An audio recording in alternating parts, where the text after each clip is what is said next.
Okay, guys, just to let you know, I have recorded the previous two.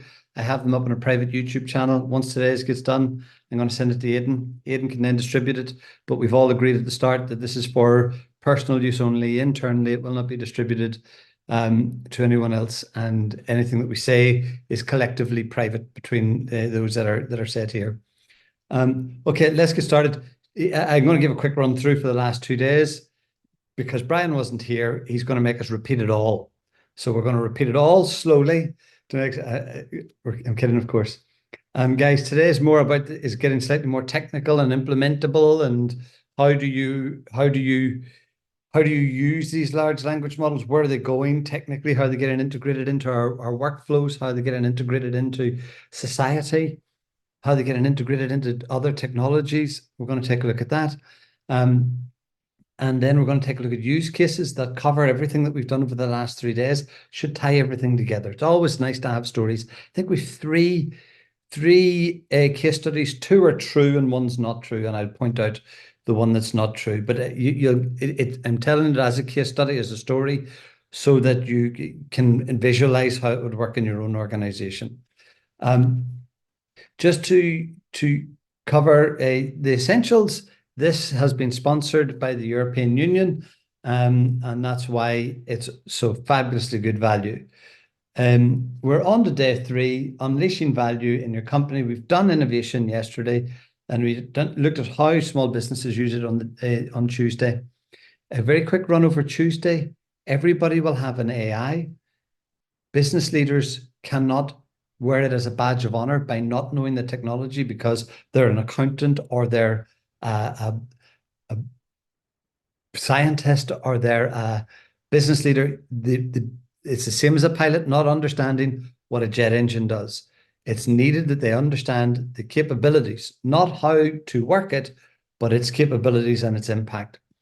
We took a look at the biggest problem that we're seeing, which is that there's a gulf between the tacticians who want to get straight to action and the business leaders who are not informing the technical people as to what it is they want to deliver in an accurate way. And that causes frustration. There's an investment made in what you're doing in your digital transformation. It tends not to yield any clear results. The IT guys get the blame, and in reality, they did exactly what the business told them to do. The problem was what they were being told to do, not the implementation of the tech. We took a look that AI is huge. There's many terminologies around it. Inside that, there's machine learning. Inside that, there is large language models, generative AI, and inside that, large language models. So take a look. I mean, we're only dealing with the tip of the iceberg, but that it's what an iceberg it is with large language models. And we took a look at 4 components around strategy, technology, innovation, and data. From the strategy perspective, we explain strategy is a plan to win. You've got to define the playing field. You've got to look at the competitors. You've got to look at who the customers are. And you've got to be able to forge a plan that will allow you to win in that environment. If you do that, that throws up lots of questions. And those questions can be answered by data. We took a look at what we mean by data and how large language models can handle it. We took a PDF from Bank of Ireland, who I was pretending to go and have to see and talk to them about environmental, social, and governance. And the PDF was able to translate it from bank speak into human speak. That is called unstructured data, just put up in PDF format. Sorry, am I not sharing my screen here? No. Sorry, forgive me. I didn't realize I wasn't sharing my screen all that time. And I was rambling and you were listening so intently. Why didn't somebody say? In fact, Lachlan did, so forgive me. So those are the things that we've covered. Bank of Ireland, we looked at that very quick use case of how we could interrogate that data.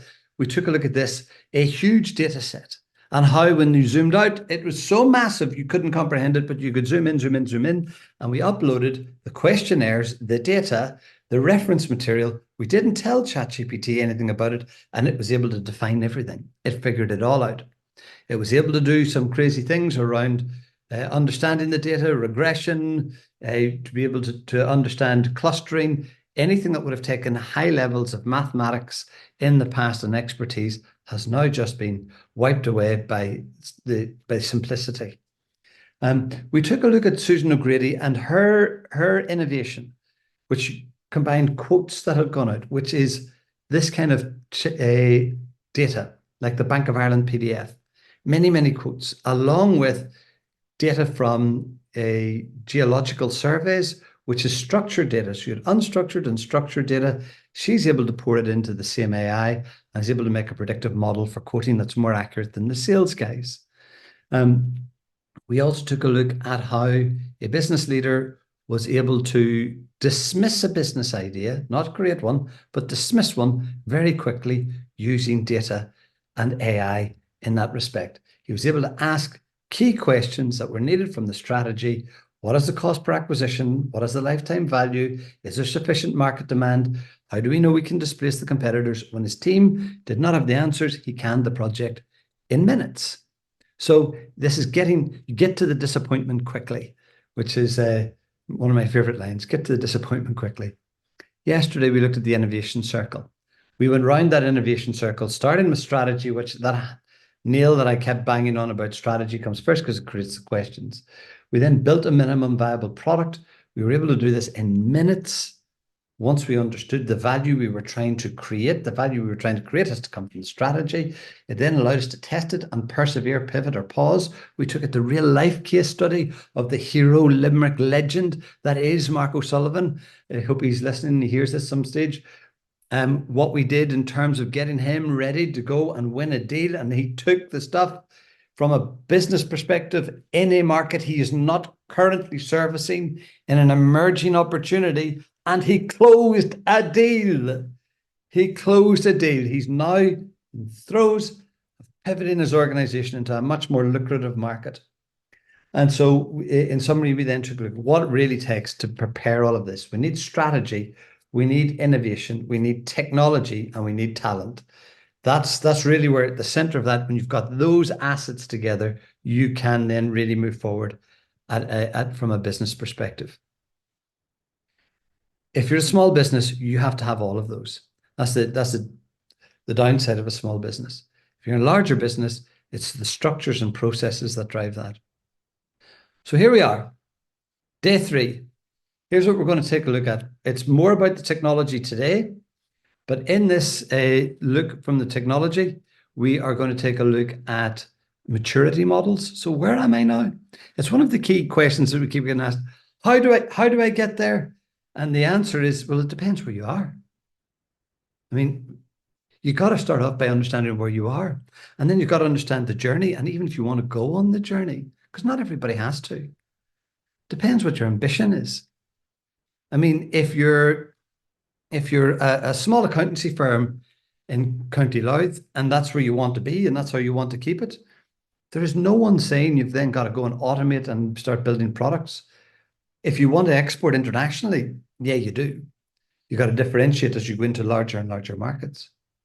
We'll take a look at AI technology and data in modern businesses, what it will look like. I'm going to give you a future vision and use case of that. And then we're going to take a look at our core case study, which is Rachel McCausland, an amazing CEO.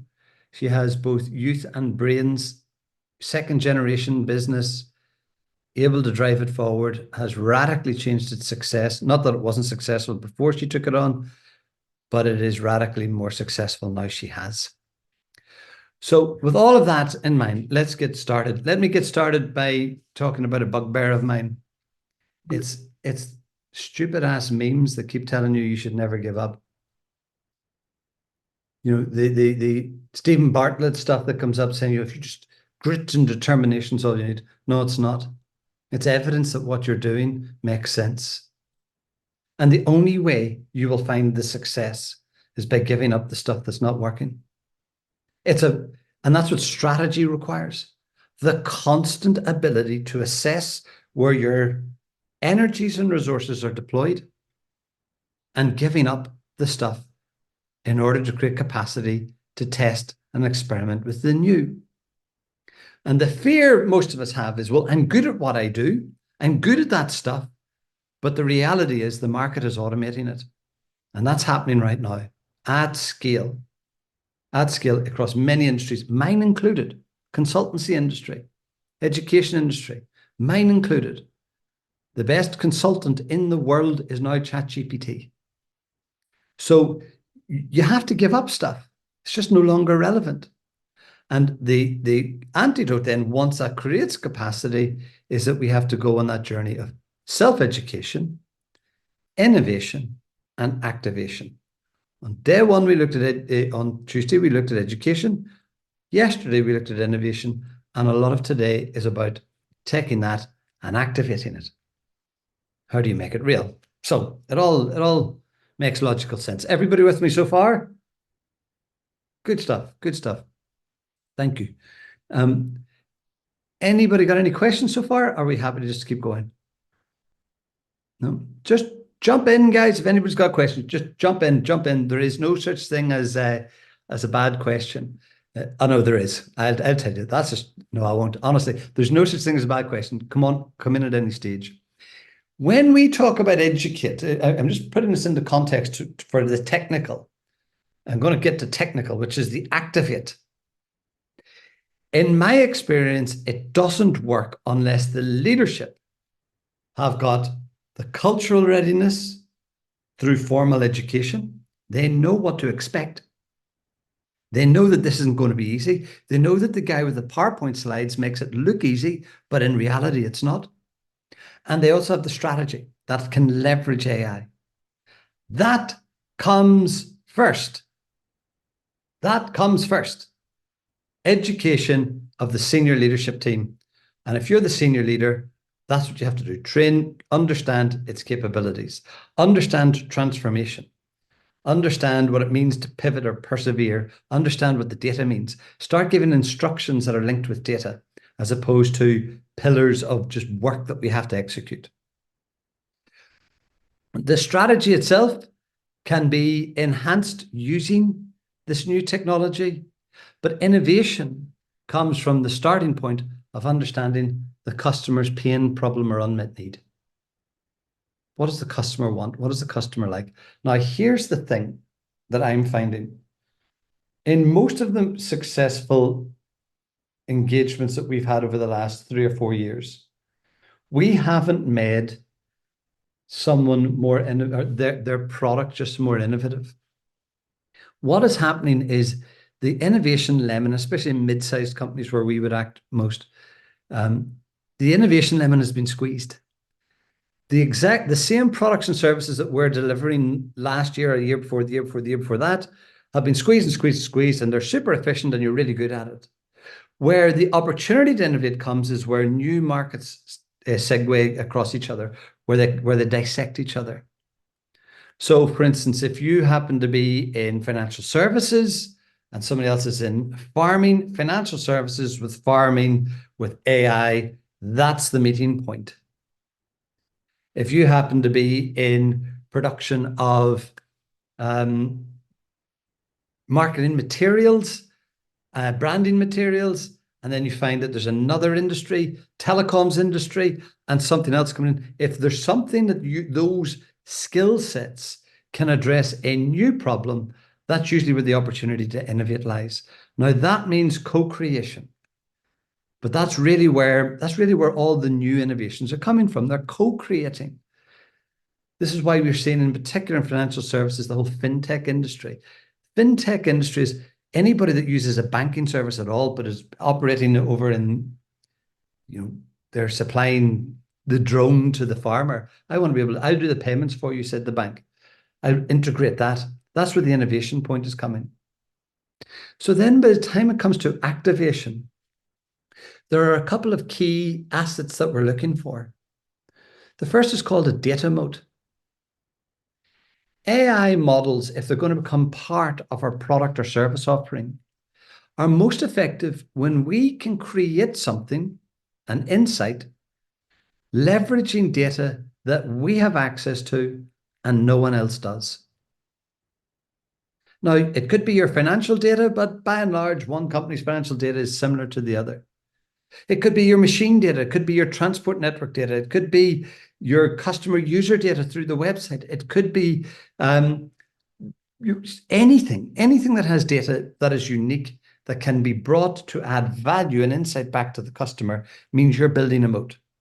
Others will find it difficult to create something similar if you're going to build a product using AI.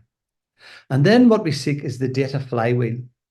And the data flywheel is, how can we get more of this data to come faster and faster and faster to improve the product or service that we're creating inside our moat? And that's the technical challenge. So there are many other challenges, but there's many other challenges that leadership face, and there's many other challenges that the customer and market and the innovators face. There's many other challenges, but if you get those technical challenges figured out, there's a much higher probability of creating differentiated propositions. So come on ahead in, Mikael. Yeah, Neil, just, when you say, moat, you are intending protection, right? Yes. Protection of your data from somebody else. Yes, you're building a competitive.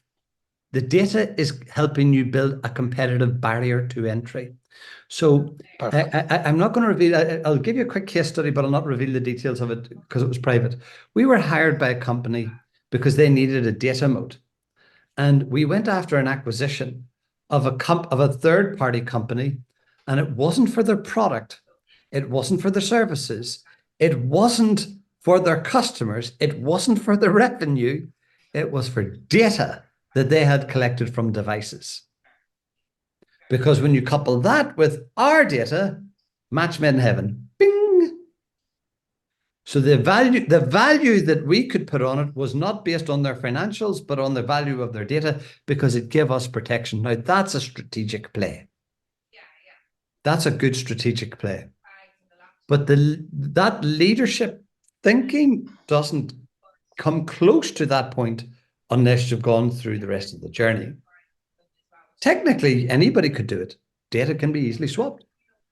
But to get to that, strategically, making acquisitions based on data availability to create a barrier to entry to competitors. So if you and I made a product and it's based on weather data, traffic data, markets data for stock market data, it's all public. There's nothing unique. We're not going to create the blockbuster there. But if you happen to be the vibrations inside a substation that happened before failure in a device, in an electrical device, that's pretty important private data. That if I could do a predictive model that says, don't go and fix the substation until I tell you it's likely to break, and the probability of it breaking over the probability of time, I will schedule the most efficient use of your resources. That's good use of data, using predictive models and AI.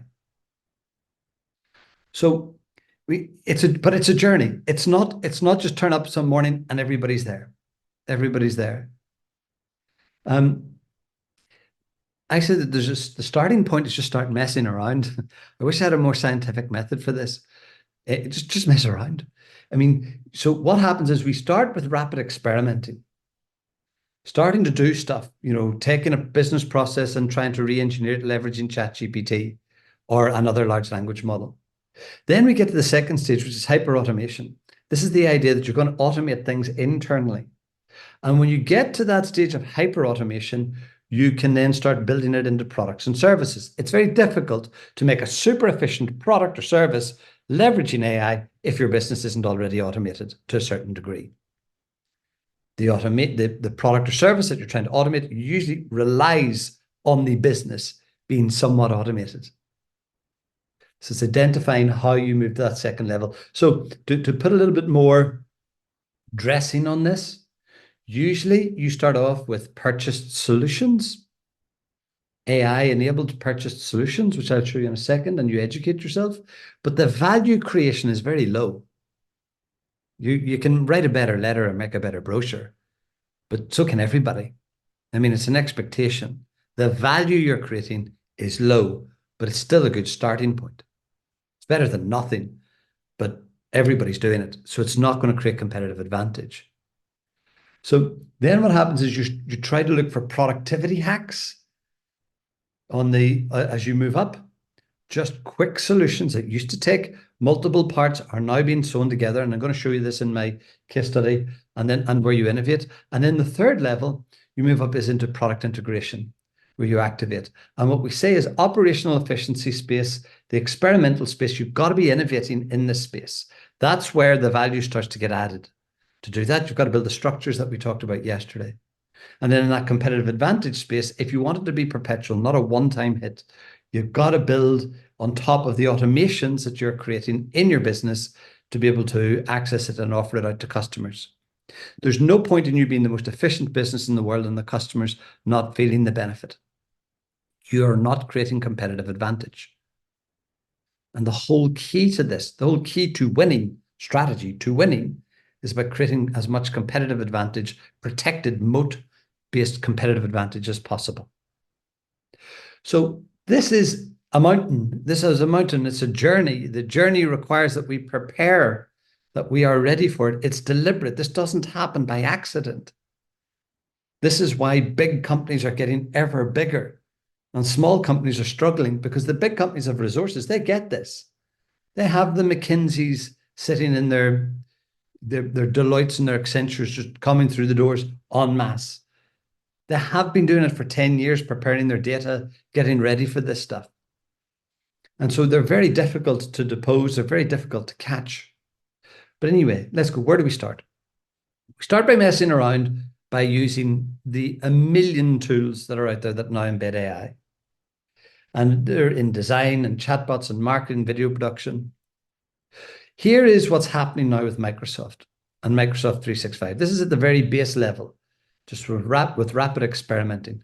Let me turn on, there's a feature I've had, share computer sound. I don't know if this makes any difference, but I'm going to hit it, share computer sound. Let's go. Let's take a look at this video. It's only 3 or 4 minutes long.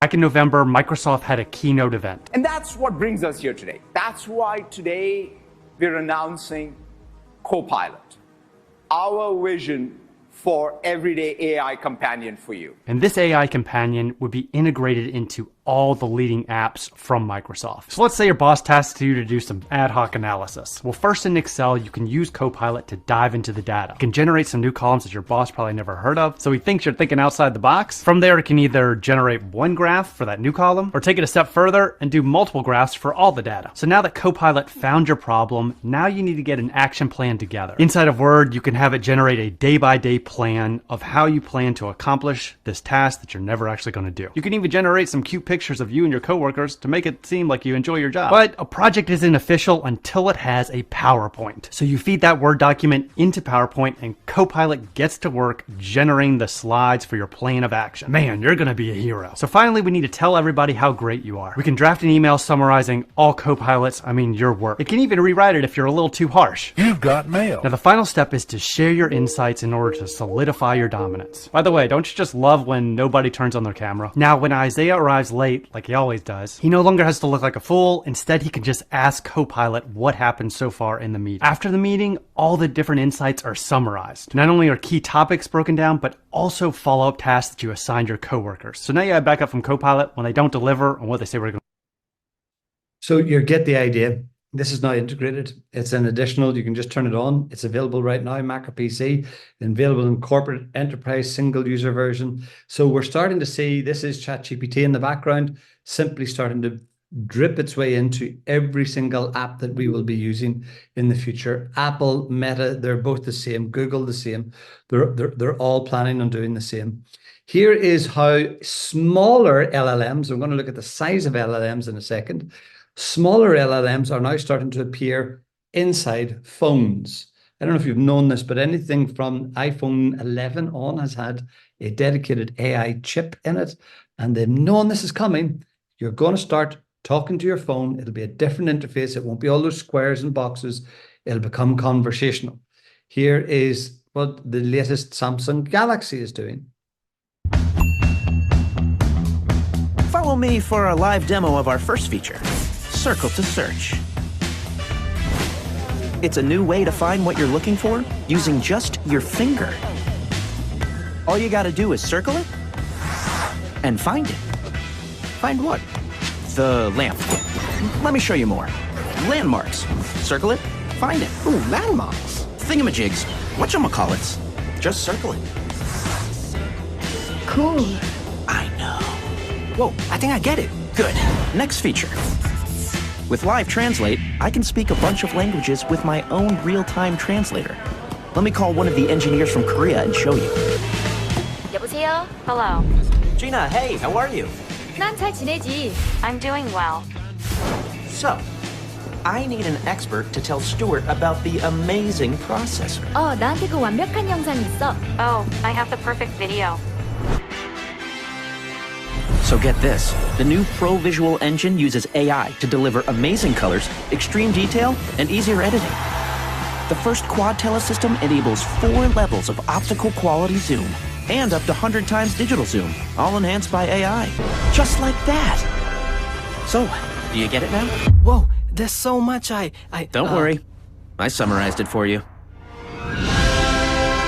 And so these are just generative AI. The camera-based was not generative AI. It was another AI model that was able to understand the photographs, understand the entities in it, and then was able to enhance it.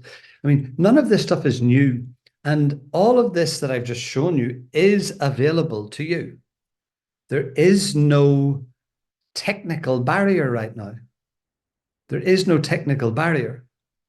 In fact, there hasn't been a technical barrier for several months. There's been an understanding barrier, a strategy barrier, a leadership barrier. There ain't a technical one. I want to talk to you about the different methods now, the technical implementation methods that typically go along with this. I'm not going to get super technical for one good reason. I'm not super technical, but I know enough to be able to explain it to you. So please, if there was ever a time not to ask questions, now would be it. No, feel free, but it's at the edge of my understanding here. One of the methods that is talked about quite frequently is retrieval augmented generation. So retrieval augmented generation models are combine the power of pre-trained language models with a retrieval system to enhance their ability to generate responses. Now, how does this work? It works by you have your external model that's in the cloud. It can be your private model in the cloud, or it can be an API into a commercial large language model. But you also have your vector database that sits on-premise that contains your data. And what you can do is you can propose a query, like using natural language, and that query will then prompt your vector database to be searched and to come up with its data retrieval that is suitable for your query.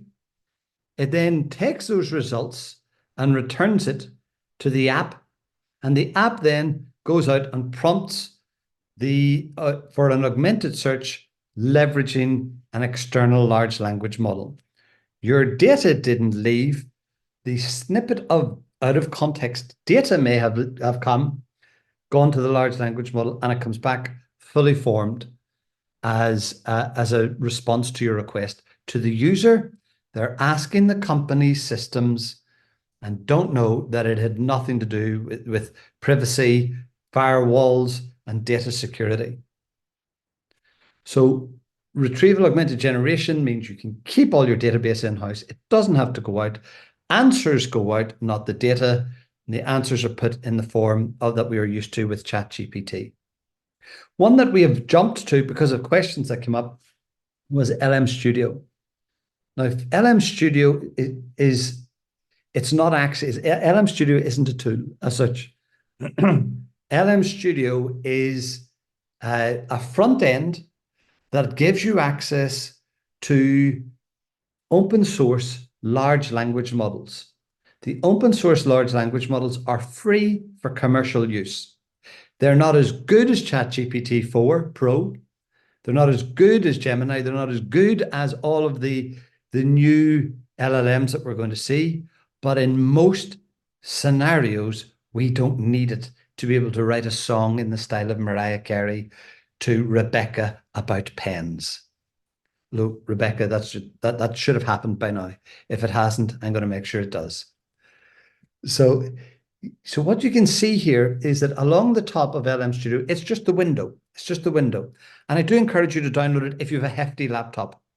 If you don't have a hefty laptop, I mean, 32 gig of RAM, that type of idea, it will eat the resources.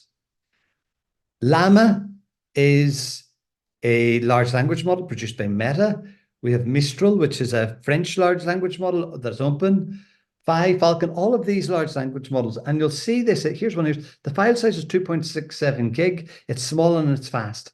So that one is a potential for potentially on device. If you're going to send people, engineers out to the field, and you can augment it with your own data using RAG. Even your own internal, you can have an internal system that's augmented with your own LLM to start producing results. And there's a reason that I think this is important. There's a reason for any of you that are in larger organizations. I think this is important. And I'll get to it in just 1 second. If you don't want to do that, and there's reasons why you don't want to do that, like that's resource intensive. It has to sit on a server in a network. If it's going to sit inside your private organization, you're going to have IT resources to scale it. LM Studio is just an experimental desk, allows you to get to the answer quickly. If we had more time, I'd go through it with you. I did demonstrate it, I think on Wednesday.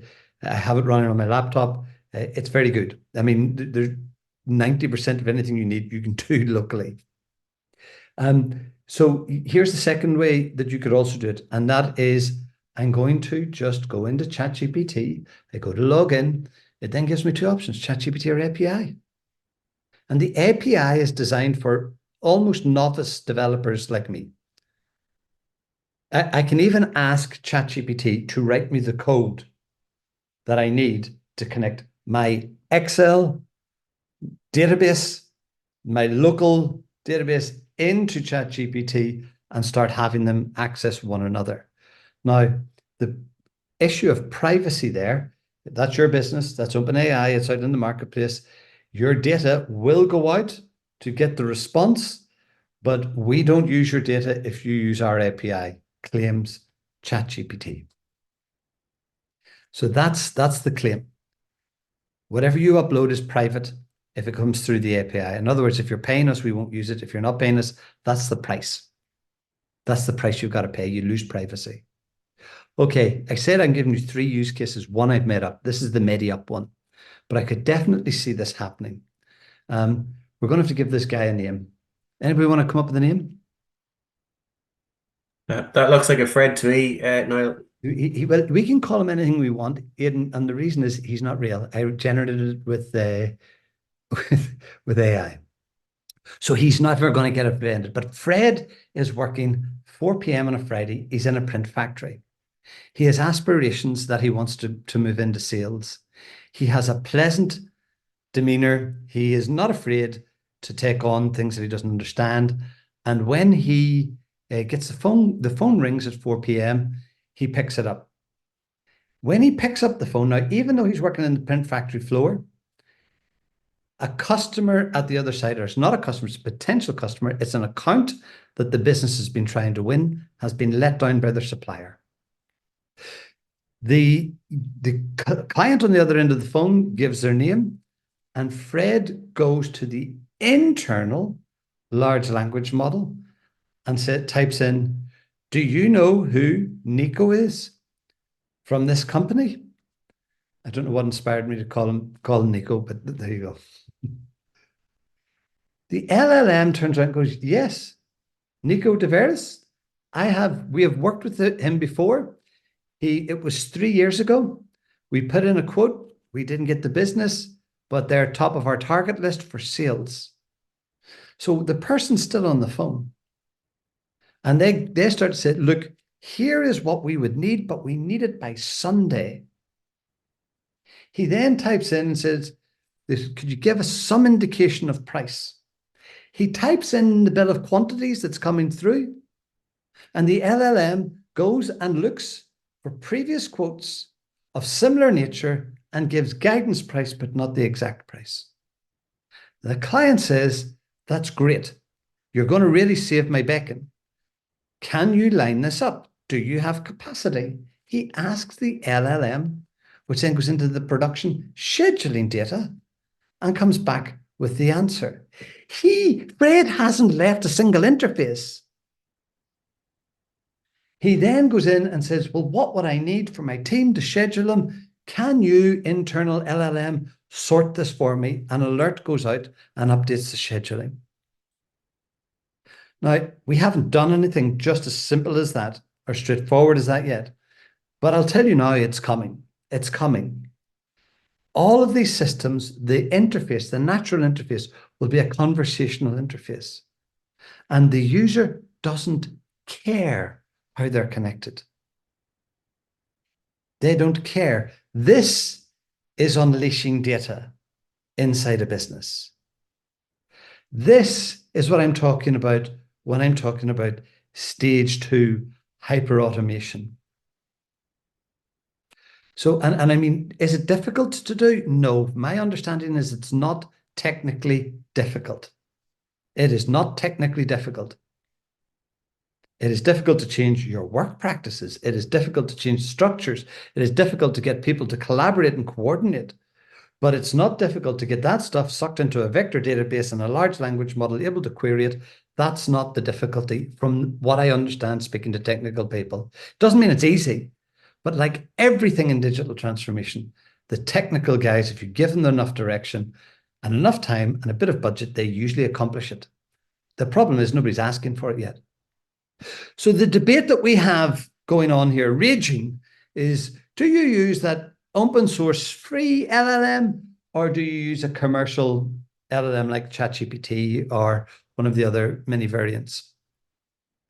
The open source are good for startups because there's no outlay. You can fire away at it and get to understand LLMs and no one has to get hurt. No one gets costed. There's no bill going out the door. It's good for data ownership. You're fully private. You're protected. Nothing leaves. So in the work that Lachlan and I are doing in Ethiopia with the bank, the data ownership piece is very important. So we are going to be using a version of an internal LLM. We're just in the process of selecting it. We've an R&D team working on the selection process of the right LLM to complete the tasks that we have created. But you maintain it. So I call this the Euro P. You're rolling the Euro P around the same plate. If you're wanting to know, is it cheaper? Well, if you don't pay anybody, it's cheaper. But the manpower here is a lot higher. If you want to get going faster, good for enterprise, speed of development, pay per use, you roll the P the other way. I mean, it's the same price because you don't have 3 or 4 or 5 people doing R&D, but it comes with its downside. So there is a trade-off. It really depends on the organization. Where possible, I think a go commercial, go cloud. That would be my. But I mean, I'm only doing it because of I know how hard it is to get that open source stuff, to get the R&D people, to get everybody up and running. I mean, it's delaying our projects. It causes delay. So eventually, when you get to that point, now we've done the automation, we're able to bring that. If you imagine that print factory, how it could even open that interface to clients. You talk to us through this about quotes and your past and your history. And imagine if we could give that to clients. That's massive value and differentiated proposition right there.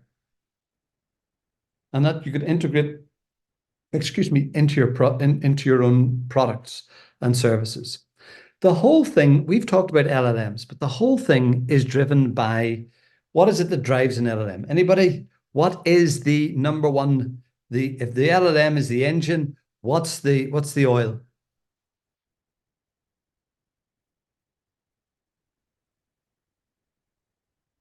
It's data. It's data. Now, here's something that I never thought I would actually say in my lifetime. But data quality is the new sexy. All the nerds, yeah, my profession's sexy. The idea that the higher the volume and quality of your data, the more it can be trusted, the more the output from the LLMs and other systems and models that you're going to create can be trusted. And what we're seeing is there is a huge data divide. There is the haves and the have-nots. The haves are the superheroes who've been maintaining their data, looking after data quality in larger enterprises for many years. And then there's the poor puppies who are saying, right, well, what data do we need to start looking at? What data do we need? The businesses that have been doing this for years have, I think, an uncatchable head start. The Amazons, the Teslas, all of those big innovative businesses have been collecting data and managing it with skill for many years, knowing that this is the trajectory. Here is the importance of data. I'm going to ask a question. You are Kevin. You've got lots of data. It's structured. Look at how structured it is. Okay, everybody, what's the answer? What's the answer? Come on, Rebecca, Jack, what's the answer? I'm the leader. I'm the boss. I've given you data. What's the answer? What's your insight?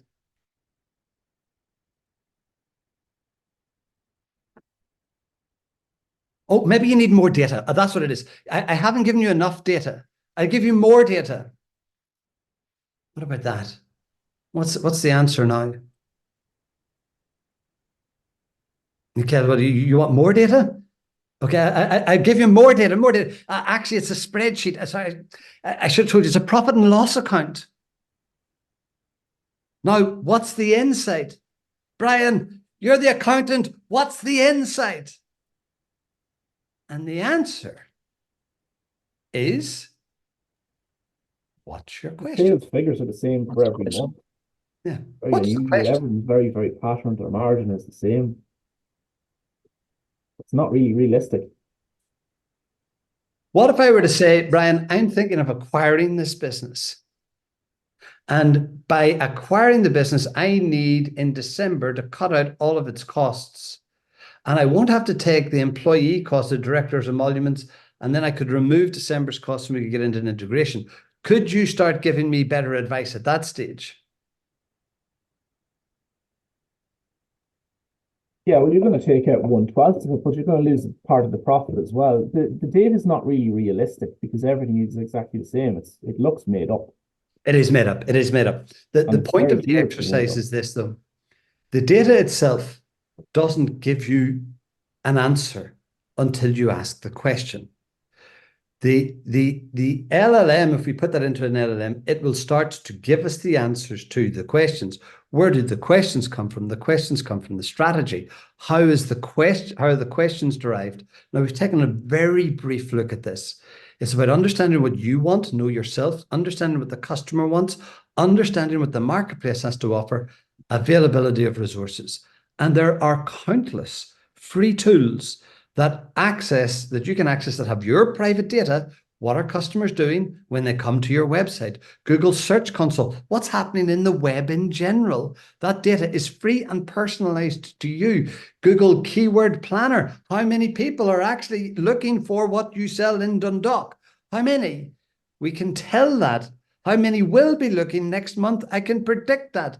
And what are the big trends that are shaping things?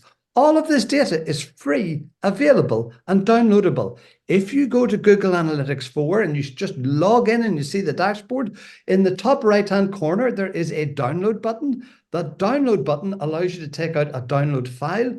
That download file can then be uploaded into ChatGPT, but it's just data. Here is what it says. It tells me, hopefully this will start to play. I actually just recorded this off my own computer. This is my analytics. Days of the week, number of users per week, number of unique users, number of that. So I can put all of that in and I can tell ChatGPT, this is what all the data means. This is from my Google Analytics, and ninth line is 2 headers. Here's what the set headers mean. Here's what the rows mean. And then I can just store that. And anytime I upload it, I can refer back to that.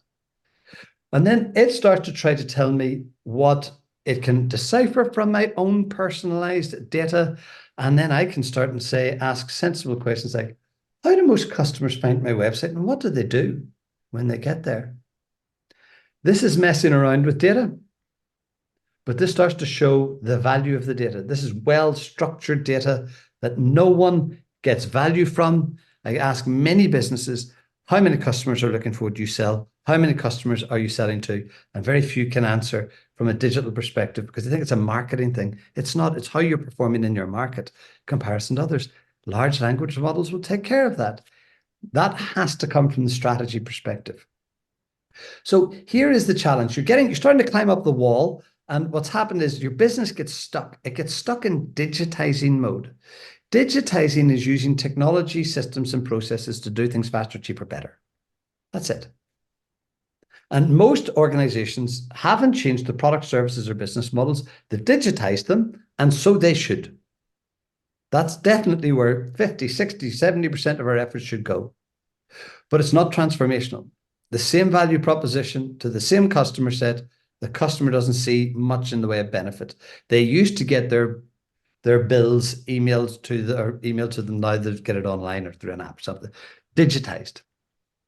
If we're going to transform, we have to deliberately decide we're going to create new products, services, and business models through deliberate innovation. And business models in particular is where most innovations are breaking through. What's our new desired value proposition? Can you articulate that value? Do we know what we're transforming into? Say we're digitally transforming. From what to what? Do people know what their role is? Do they understand it?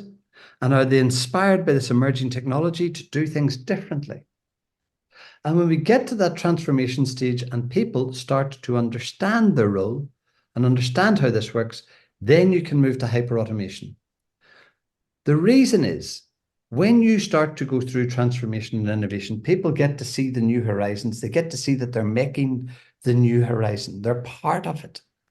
They understand what the change looks like. You create momentum because when it comes to hyper-automation, you're trying to digitize a subject matter expert. No one puts their hand up for that unless they've gone through the transformation phase and see a better future for themselves. But that hyper-automation, whether it's a sales team, a support team, a HR team, whatever it is, they won't support it. It will be bloodbath time to make it happen unless they have gone through the cultural change of digital transformation. And with that, we then get into this hyper-automation, the hyper-automation phase.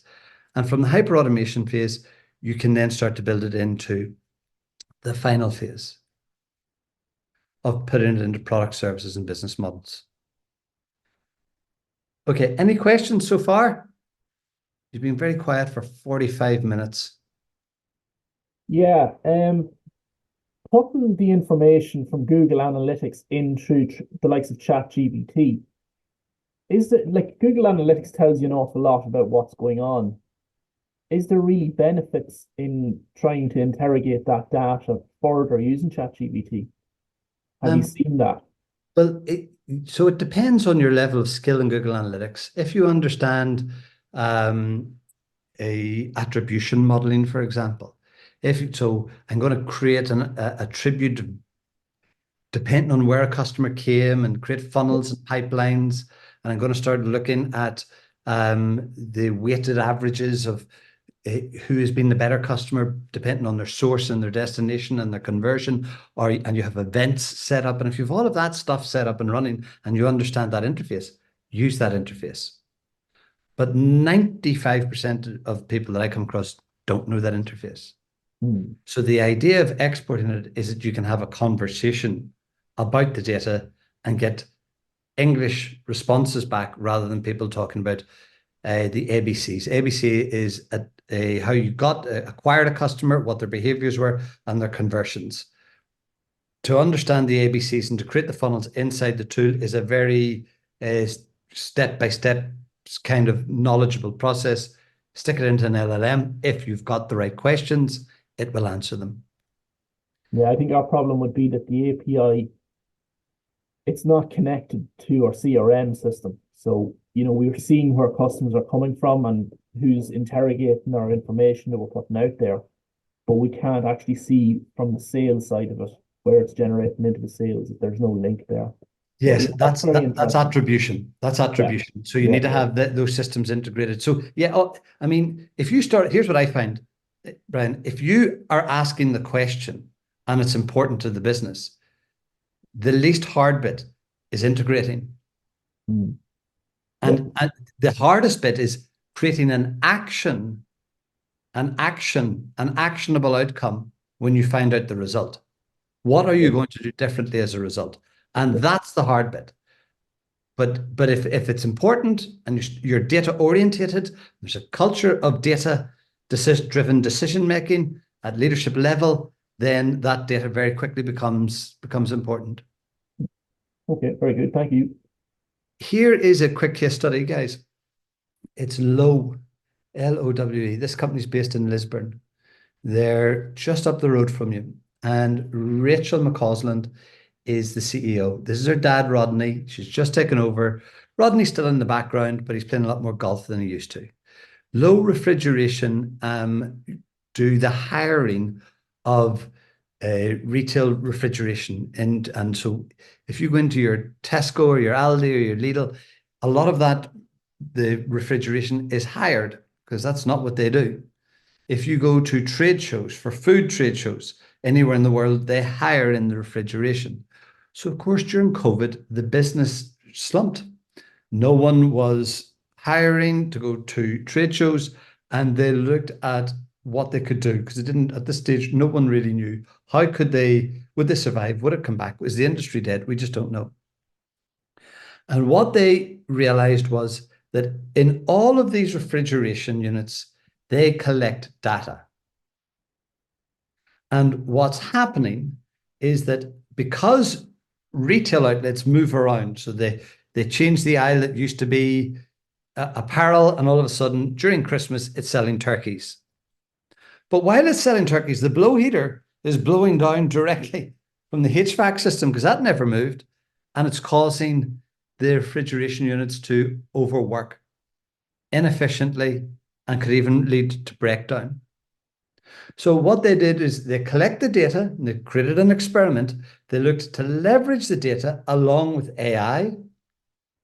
They then created a predictive model as to what was happening in a retail store. So if you have 600 retail stores and someone turns around and goes, I think you have a refrigeration unit that's about to break down and you've got 10 of them over here where the heating is being pumped in and they're overworking the engine, the motor, and you've got these 4 over here where the glass doors are being left open and you've got those 2 that are down. And I can tell you that before it happens, they were then able to go back and make energy efficiency claims. They're able to go back and do less downtime claims.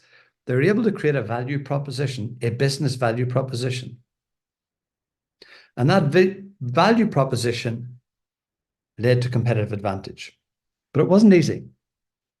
Because you'll hear Rachel talking about, they partnered with a company, and the company was a technology company.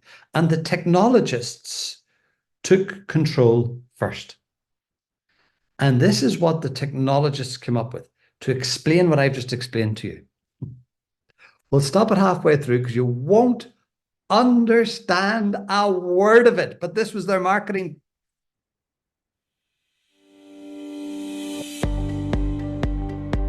LowConnex harvests millions of individual, otherwise unconnected data points from any enabled device. Using the latest wireless MQTT principles, LowConnex sends this data instantly and securely to a revolutionary cloud-based datasphere. Once collected, the datasphere provides an unparalleled 360-degree view of your connected assets and their comparable data. AI-powered automation and two-way communication provide a statewide predictive maintenance, continuously driving efficiencies that reduce costs within your work order systems. LowConnex automatically generates insights and proactively makes decisions around energy usage and demand by employing rule-based logic. Save me from the torture. And you probably found that the music was a little bit loud and the voice. Yeah, that got passed by the tech guys. So in comes Orla McGeary and Stuart Penrose. Stuart's head of marketing in Lowe, and Orla's head of sales. And they're tasked to try to take this technology, take the insights that we have, create the value proposition, and they seek to find out what the market pain is. So before they're really getting into the acquisition, they decide to run an experiment. Who will buy this? Is it the technologist? Smart solutions, IoT, intelligent automation. Could we sell it to facilities management? Could we sell it to who buys this?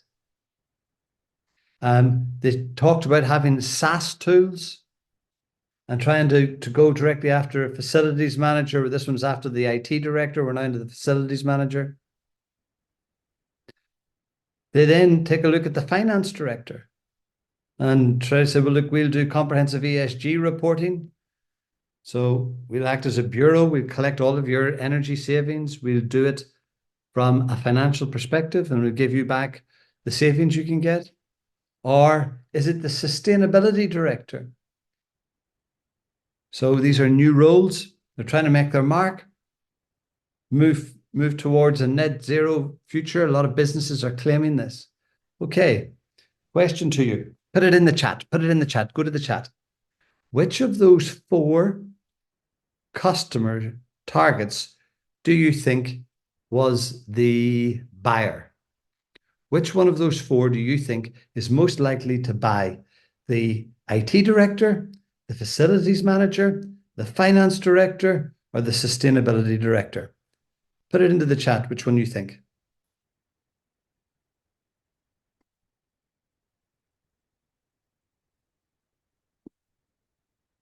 Darren's going for the IT manager, Jack for the finance, Nico finance, Aidan sustainability.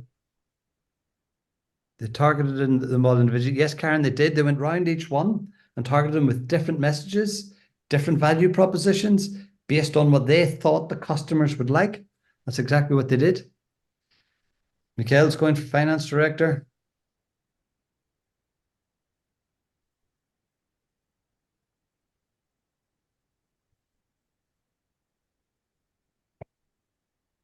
None of them? Yeah. Good one, Rebecca. Yeah, you know my style now, don't you? He's thrown us a curveball here. I don't like it. It turns out it was the finance director. It was the finance director. But here's the point. We couldn't all decide that while we were all sitting together. It took experimentation. It took experimentation, salespeople, to go out and test which one of these target audiences worked, and it was all around ESG. Now, why is this important? Because the features of the software that power the reporting are very different than if you were tackling IT directors, facilities managers, or sustainability directors. It's different. This has to comply with legislative requirements inside the EU for ESG reporting. It's a different app. So when they got to that point, then they have their software, their hardware solutions, their bureau, and they talk about ESG and net zero. Everything is combined in the value proposition. Here is an interview with Rachel. I have given 7 or 8 different boxes that will pop up. This is just her talking to me as interviewing her. And everything that she says, I write a number and I put it into the box. Just take a look at the box. How they got educated, how they took risks, how they experimented. She just mentions it all in a monologue. It's about 3 minutes. Take a look. Rachel, what's your name? So my name's Rachel McCausland. I am the CEO of Low Corporation, and within that business we have multiple disciplines and brands, from renting refrigeration and catering equipment across the world to now an innovative SaaS platform. What do you mean by an innovative SaaS platform? So being a traditional rental organisation, we have moved into being now a provider of disruptive technology in the monitoring world. And we call it innovative because we went through a process of trying to connect our rental assets, and throughout that process we have now evolved into being a much different business and working in a world that is now very separate to our traditional business. Yeah, we needed a partner that could develop a product for us, and there was a company that had a piece of technology that they had developed from scratch that was operational within 2 large retailers in the UK grocery market. And they partnered with us, worked with us to develop a piece of hardware that would meet our needs. So that journey began with an idea for us to be able to bring that technology into our business and into our core business, and that the relationship developed from there. When you acquire a business, there's still a lot of uncertainty and unknowns. Well, yeah, so when you acquire a business, there's lots of uncertainty and unknowns. And for us, we were acquiring a business that was outside of our core remit. So we had a big educational journey to go on ourselves, and we had to understand the technology, we had to understand the markets, the value proposition, we had to understand how we would link all those skills together in order to get a proposition and a return on investment for our customers that was going to help bring that product to market. We also saw that the technology was highly disruptive, so we had to be able to interpret what we had into the market as something different. But we had great skills within the Lowe business in terms of sales and marketing and operational people, and we had transformation, IT ourselves. We then had these very highly knowledgeable technologists and data scientists that sat within our acquired business that we had to integrate and bring together. And it was really, really important for us to make sure that those people and that new team worked together. They didn't work in silos. So we leave it there. Guys, if you want to know more about this stuff, I have a book that I've made on strategy, on the 7 principles. It's several years old and it's an academic book. It was commissioned by a university. So forgive me, it doesn't make a good nighttime read. But I do have a 45-minute video on use cases just on this stuff on YouTube. And if anybody wants to go deeper, there is a 1-week course from April 8th to 12th, and it is subsidized for all Irish citizens, or it's partially subsidized. Hello, Mike. Here's Gareth Walsh. It's the last case study on this stuff. Gareth is a manufacturer, a jobbing manufacturer of precision engineering, and he's getting tired of constantly having to retool, retrain, maintain staff. He wants to move into product. And this is not uncommon in engineering, I've been told. And what he does is he looks for the opportunity, the pivot point of change. And he notices that there's data coming out right now that says climate models have been underestimating the impact of climate change. And this is true. This is all true. And if the new climate models prove to be correct, we're in deep trouble in the next 5 years. In particular, around the equatorial regions, in Central Africa, in India and China. And this stands to create massive displacement of people, as well as in European countries, more extreme weather conditions. He takes a look to see what is happening, and Dublin has now been listed as one of the top 10 cities in the world to be affected by flooding in the near future, unfortunately. He had his strategy, but his strategy was move to new premises, install a new HR system, deploy factory automation, launch a new service, rebrand and build a new website. These were all important operational projects, but unfortunately, they made strategy puppy sad because they didn't define how they were going to win. Just pillars. Who are we going to beat in the market? And what's the crux? It had no crux. It had no nucleus. It had no core to the strategy. How we plan to win. So he decides, based on the insights that he has and the experience that he has, that he wants to take a look at the concept of building mobile sea and river flood defences for towns and cities across the UK and Ireland. And he starts by taking a look at what is happening in the marketplace, and there is good, strong evidence that budget will be here. This is from the BBC. Budget defence spending will double. This is going to go up by millions. So then what he does, he says, I'm going to go and test that market. He goes to his large language model and says, I need a name of a brand, of a company, because my Gareth Walsh's engineering isn't going to cut it. So within 60 seconds, he's got Sea and River Defence Systems, and here's your logo. Within another 60 seconds, he's got a brochure, and he's got all the imagery to go with it. And then what he does is he takes a look at what we would call the critical unknowns. Where is the riskiest assumption? And Gareth says, well, it'd be a big risk. If I can't make it, I mean, that's a big risk.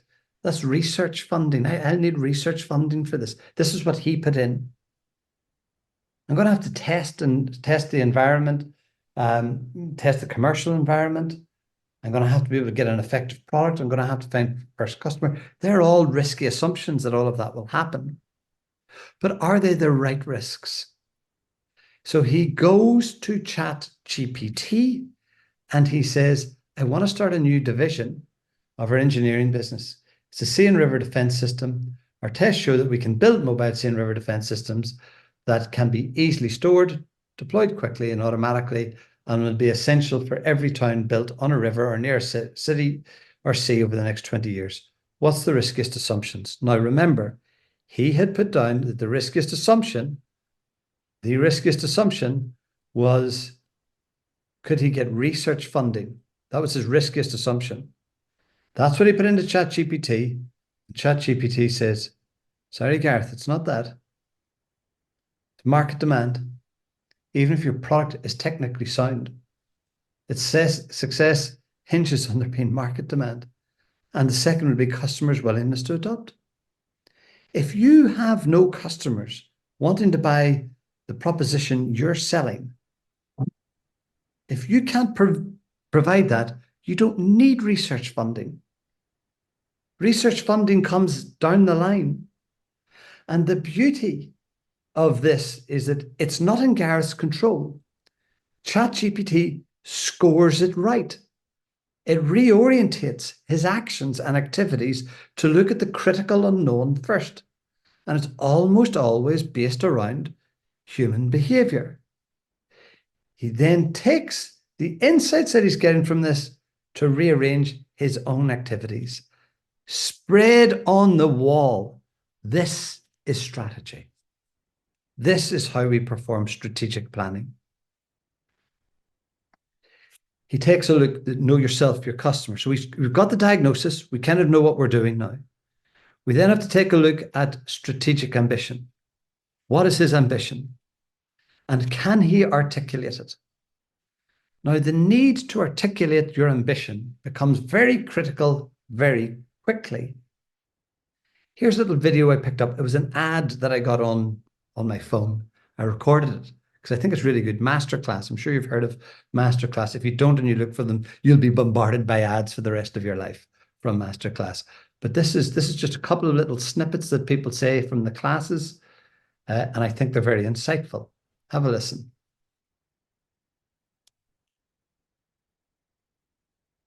A strategy is only as good as your ability to articulate it. Clarity becomes incredibly important. Clarity actually is an essential ingredient to good leadership as well.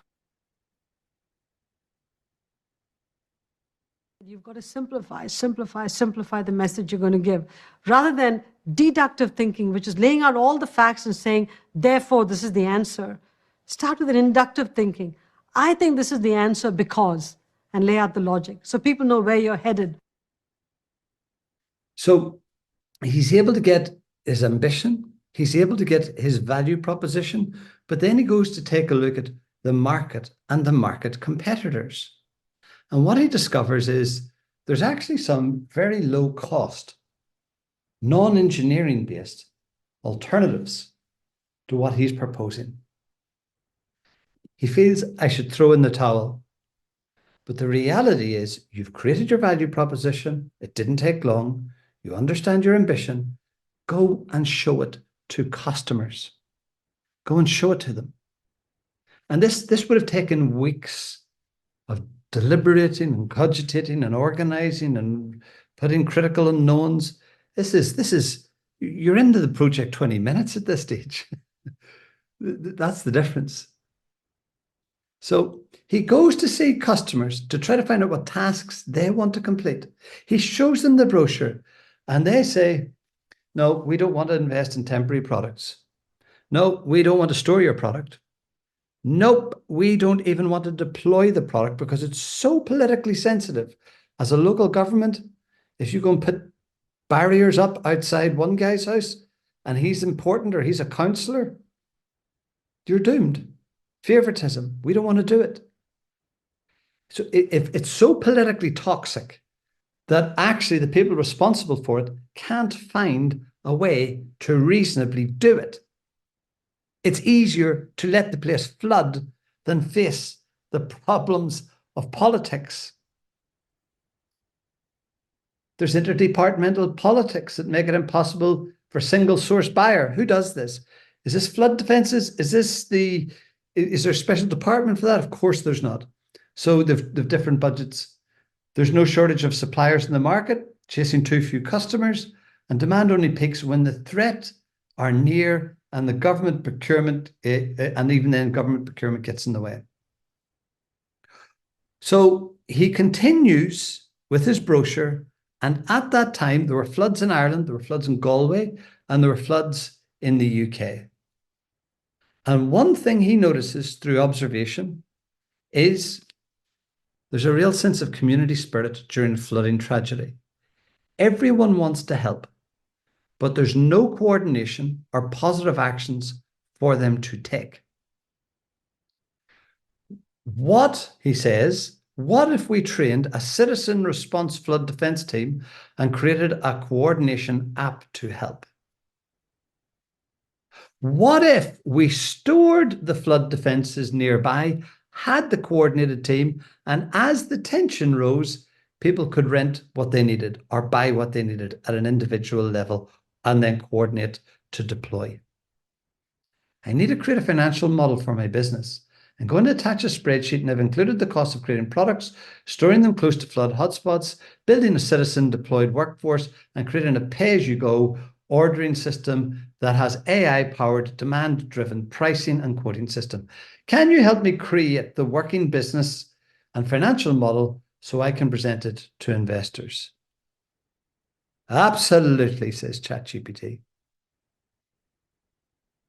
This would have taken months of painstaking work to prepare all of this stuff. This is happening in real time. This is happening as we go. Folks, I will park it there. We have 15 minutes for questions and answers. If anybody has any questions and answers, and I can't let you go without the 5-star evaluation form or whatever 5 stars or whatever you want to give. I jest, of course. Has anybody got any questions about that? I mean, they're quite inspiring case studies. Yeah. Could I just ask a question? Sorry, now, ChatGPT, yeah, I've used it since the start of this program, but is there a special format that you have to import? Is it CSV files, or can you PDF, Word? Can you import everything? Yeah, just whatever you like. I mean, PDF is unstructured data. CSV is structured. Okay. So you get greater accuracy if you've got, but if your data is structured. So if you upload a brochure, that's not structured data. However, Google has made its entire existence about making sense of unstructured data. Websites aren't structured data. They're unstructured. So it's not a new phenomenon for intelligence systems to be able to understand unstructured data. But if it's financial data or anything like that, it typically is structured. Upload away, and it'll tell you what it doesn't understand. Okay. Thank you. Thanks a million. It's very informative. Thanks, Karen. Are there anyone else? Niall, just that course that you're running in April, is there going to be another one later on in the year? Just the clash. There might be. We usually run 2 or 3 in a year. Yeah. And that's the first this year, but it really comes down to demand. I think there's about 7 or 8 on it this year. And they're all, I think Irish. There's mostly Irish, and there's another couple coming that may be non-Irish, but we usually don't have any Irish on it. So it'll be all mostly business people in business, medium, small, medium, and large from Ireland. This one in April, and the reason was it was promoted by ICT Skillnet quite heavily, and that filled it. Do you have a link on LinkedIn for that? I'll put it into the chat window right now. Yeah. You're if it is something that's of interest to you, speak with Aidan, and Aidan, I can talk to you further about that as well. I'll put it into the. So it's called a course for consultants and a waiting room participants not in the meeting. What does that mean?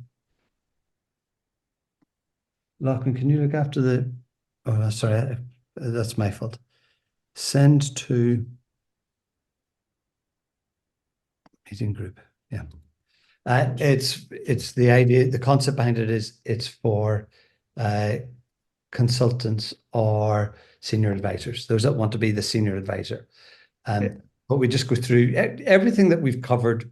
We just go deeper in it, to make it more practical. Niall, some great stuff there. Thanks a million. Just with the evaluation form, if people please could just fill that out, it would be a great help. It's a Skillnet requirement. We love a good audit in Skillnet. We usually score very highly in governance and financial management and all the real heavy hitter stuff, but it's always the crappy little stuff like the feedback forms that get us. So if you could, it'll take less than a minute and a half to complete. If you could just fill it out, and we greatly appreciate it. Honest feedback is always welcome as well, because it does help us in planning future programs. But look, Niall, there's some great stuff there, and thanks a million. I got a lot from it. You blew my mind a couple of times, and as I said, I come into this kind of quite cynical. I hear big claims from consultants and trainers when they come at me with all sorts of different programs, but I think you've definitely delivered in this one. So thanks a million for that. So I'm going to ask two questions. The first question I'm going to ask, you're going to bang your head against the table and you're going to say to yourself, has this fella been listening to me for the last 3 years? But I think sometimes it's good to ask this question, and it's a question I usually do ask. So, because I think it helps refocus the mind. But what are the primary? And a lot of the people come on this because they're interested in change, and they're keen to adopt this technology and they can see the benefit from it. But what are the primary challenges that businesses face when kind of integrating AI? What's the kind of the one or two in your expert opinion? In small businesses, to me, everybody thinks that there's some kind of magic pixie dust that you pour over your keyboard, and if you write the right prompt, it'll make you rich. And in other words, I don't have to do the thinking; it does the thinking for me. That's the problem for small businesses. It's not. It's an assistant. It's a tool that can radically increase the speed and take you on a direction. Now, where do you want to go? And so the where you want to go bit is usually, it's a better version of what went before. I'll give you a quick. I'm writing a book at the minute, and I put this into it. It's a case study that I came across where a GM were launching the new Malibu car, and they had sold 60,000 the year before. They'd spent lots of money upgrading it, and the following year they wanted to sell 100,000, and everybody thought, wow, what an aspiration. And then they were asked, well, Toyota Camry, how many do they sell? 500,000. So your aspiration is to sell 20% of your competitors. That's not an aspiration. You're not playing to win. You're just playing to survive. And so how much better is your Camry than your Malibu than the Camry? And the executives didn't know. And this is on the mouth of it launching.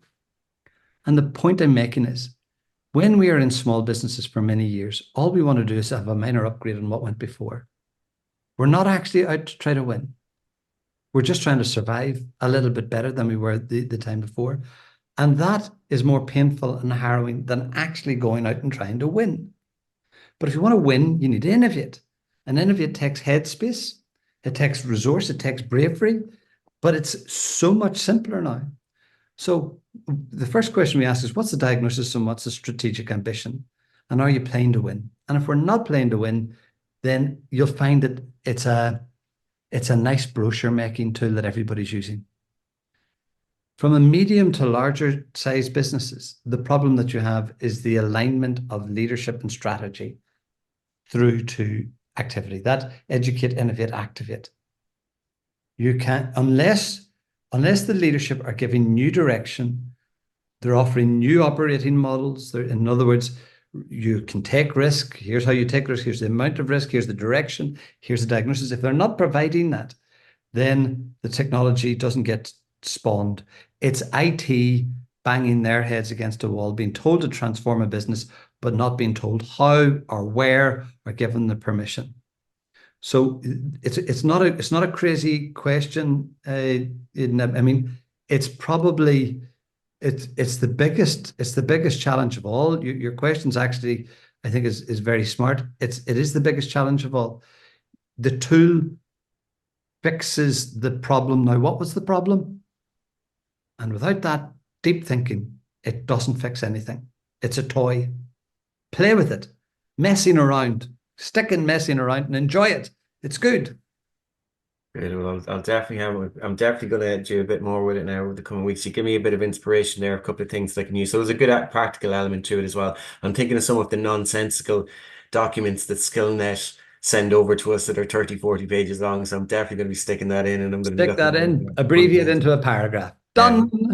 100%. The other question I have for you as well is, so are there any other kind of apps? And again, just off the top of your head, like I know ChatGPT is kind of the go-to, but are there any other kind of apps that will help helps kind of small businesses that they should be looking at that would drive kind of that, the efficiency?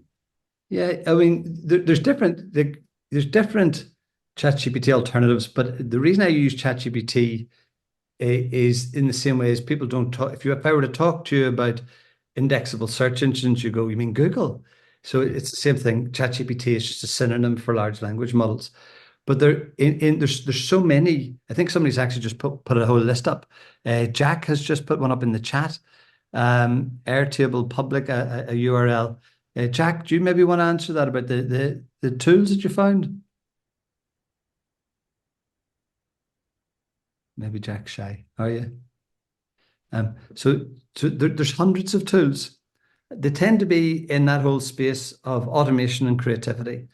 Automating processes, going right through to replacing what would have been once creative talents. But there's mic not working. Sorry. Okay, Jack. Thanks. So there's a list there. But my word of warning on it, Aidan, is you can spend a lifetime playing with tools, and Office is now coming with all of this stuff integrated. It doesn't generate any extra. You do it to keep up, and I would do it to keep up. I guess it's a valid reason, but don't expect your fortunes to change as a result. Yeah. The tool doesn't make your fortune. Your pivot, your innovation, your understanding the customer pain, your laser-like direction to win, and innovating into that space. That's what creates the winning formula. Very good. Thanks. And you use the tools. It's almost like an expectation. Great. Thanks very much, Niall. Jack actually has a question here, and he says, thank you for all the information there, Niall. Would you be able to show the website that has the AI tools? I forgot to write down the name of that one. I thought that's what Jack put up here. No? Airtable, what was that? Is this it? Oh, what is that, Jack? Jack Donahue put this link in. So no, I don't have. I'm not a big tools everywhere advocate. I did put up a slide that had it all in, and I'd gladly share that with you. But to me, it leads to random acts of digital. Let me put this into the meeting notes. I've just stuck it in there now. It's in the chat. And if you type in Grammarly, for example, when writing my book, I use Grammarly, Copy AI, but I just go through them, and you'll find little productivity hacks that can suit you.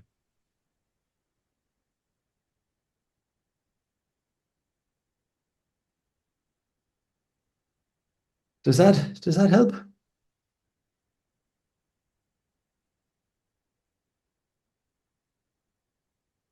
Okay, Aidan, will we close it at that. Yep. And look, thanks a million, Niall, again. And as I said, I think it was very insightful, very informative, and there was a theoretical and but a more of a practical element to it. So I think you've definitely hit the spot on that. So thanks a million for that. And also thanks a million to everybody who joined us. So Niall's you're gonna condense the 3 webinars into a YouTube clip. There'll be 3 videos. I have 2 already up. As soon as this finishes rendering, I put it up. I'll send you a link with a little playlist, and then so one link will link to all 3. You can just go into YouTube and select the one you want to see and play it from there. Okay. Perfect. Guys, Thanks, I thank you for your endurance. I will see you all again. Thank you, Niall. Thank you very much, Niall. Niall, thank you so much. My Appreciate pleasure. it. My pleasure. Thank you.